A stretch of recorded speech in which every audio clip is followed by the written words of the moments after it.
Hi viewers வணக்கம். நாம் இப்போ பார்க்க போகிற டாபிக் உங்களுடைய பிஎஃப் அமௌண்ட் வந்து பார்த்தீங்கன்னா ஓல்டு கம்பெனிலேருந்து நியூ கம்பெனிக்கு ட்ரான்ஸ்ஃபர் பண்ணியிருந்தீங்க அப்படின்னாக்கா ஸோ அந்த அமௌண்ட் வந்து பார்த்தீங்கன்னா உங்களுடைய பாஸ்புக்கில் கிரெடிட் ஆகிடுச்சா இல்லையா அப்படின்னு நம்ம எப்படி தெரிஞ்சுக்கிறது, அதை பற்றி தான் நம்ம இந்த வீடியோவில் ஃபுல்லாக பார்க்க போகிறோம்.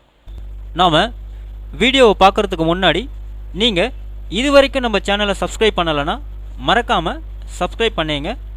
கூடவே பக்கத்தில் இருக்கக்கூடிய பெல் ஐக்கானை கிளிக் பண்ணி ஆல் அப்படின்ற ஆப்ஷனை செலக்ட் பண்ணிங்க. அப்போ தான் நம்ம சேனலில் போஸ்ட் பண்ணுற எல்லா வீடியோஸினுடைய நோட்டிஃபிகேஷன் உங்களுக்கு உடனே கிடைக்கும். வீடியோவை ஸ்கிப் பண்ணாமல் முழுசாக பாருங்கள். வாங்க நம்ம வீடியோவை பார்க்கலாம்.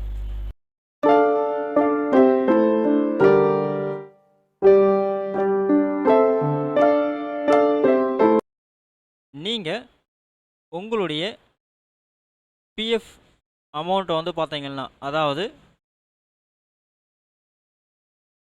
ப்ரீவியஸ் கம்பெனியுடைய பிஎஃப் அமௌண்ட்டை வந்து பார்த்தீங்கன்னாக்கா கரண்ட் கம்பெனிக்கு வந்து பார்த்தீங்கன்னா நீங்கள் ட்ரான்ஸ்ஃபர் பண்ணியிருந்தீங்க அப்படின்னாக்கா, அதாவது நீங்கள் ஒரே யூஏஎன் நம்பரில் வந்து பார்த்தீங்கன்னா ஸோ நிறைய மெம்பர் ஐடியில் வந்து பார்த்தீங்கன்னா நீங்கள் நிறைய கம்பெனியில் வேலை செஞ்சுருக்கலாம். ஸோ உங்களுக்கு வந்து பார்த்தீங்கன்னா ஒவ்வொரு கம்பெனிக்கும் வந்து பார்த்தீங்கன்னா தனித்தனியாக உங்களுக்கு ஒரு மெம்பர் ஐடி கொடுத்துருவாங்க. அதில் தான் வந்து பார்த்தீங்கன்னா உங்களுடைய அமௌண்ட் எல்லாமே கிரெடிட் ஆகிட்டு வரும். ஸோ அப்போ அந்த மாதிரி இருக்கும்போது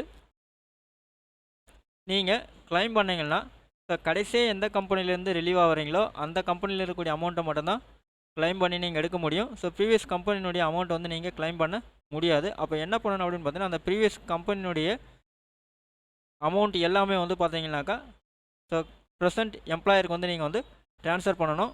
அந்த மாதிரி நீங்கள் ட்ரான்ஸ்ஃபர் பண்ணியிருந்தீங்கன்னா ஸோ அதனுடைய ஸ்டேட்டஸை ஃபஸ்ட்டு நம்ம செக் பண்ணணும். அதுக்கு ஆன்லைன் சர்வீசஸில் வந்து பார்த்தீங்கன்னாக்கா ட்ராக் கிளைம் ஸ்டேட்டஸ் அப்படின்ற லிங்க்கை நீங்கள் கிளிக் பண்ணிங்க அப்படின்னாக்கா உங்களுக்கு இந்த பேஜ் ஓப்பன் ஆகும். ஆன்லைன் கிளைம் ஸ்டேட்டஸ் அப்படின்னு இருக்கும். கீழே ஸ்க்ரோல் டவுன் பண்ணிட்டு வந்தீங்கன்னா ட்ரான்ஸ்ஃபர் கிளைம் ஸ்டேட்டஸ் அப்படின்னு இருக்கும்.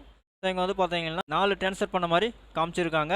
ஸோ ஒன்று வந்து பார்த்தீங்கன்னாக்கா கிளைம் ஸ்டேட்டஸில் அக்செப்டட் பை ஃபீல்டு ஆஃபீஸ் கொடுத்துட்டாங்க. 3 வந்து பார்த்தீங்கன்னா நாட் அவைலபிள் அப்படின்னு கொடுத்துருக்காங்க. ஸோ இருந்த போதில் நம்ம என்ன பண்ணலாம் அப்படின்னு பார்த்தீங்கன்னா, உங்களுடைய பாஸ்புக்கை வந்து நீங்கள் செக் பண்ணி பார்க்கலாம். ஸோ பாஸ்புக்கை வந்து நீங்கள் செக் பண்ணுறதுக்கு ஸோ வியூவில் வந்து பார்த்தீங்கன்னா பாஸ்புக் அப்படின்ற ஆப்ஷனை கிளிக் பண்ணிங்கன்னா நெக்ஸ்ட் பேஜ் உங்களுக்கு இந்த மாதிரி ஓப்பன் ஆகிடும்.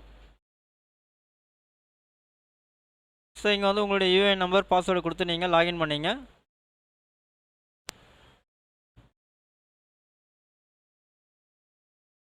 சைன்இன் பட்டனை கிளிக் பண்ணிங்கன்னா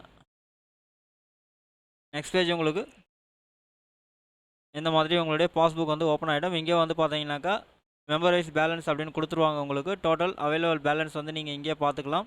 உங்களை எம்ப்ளாயி ஷேர் எவ்வளோ அப்படின்னு சொல்லிட்டு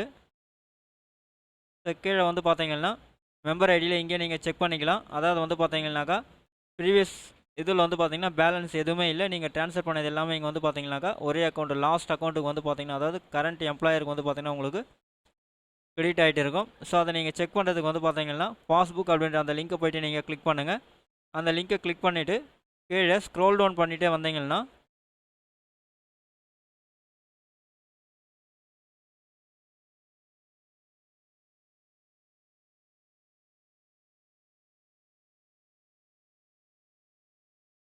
ஸோ இங்கே வந்து பார்த்தீங்கன்னா உங்களுடைய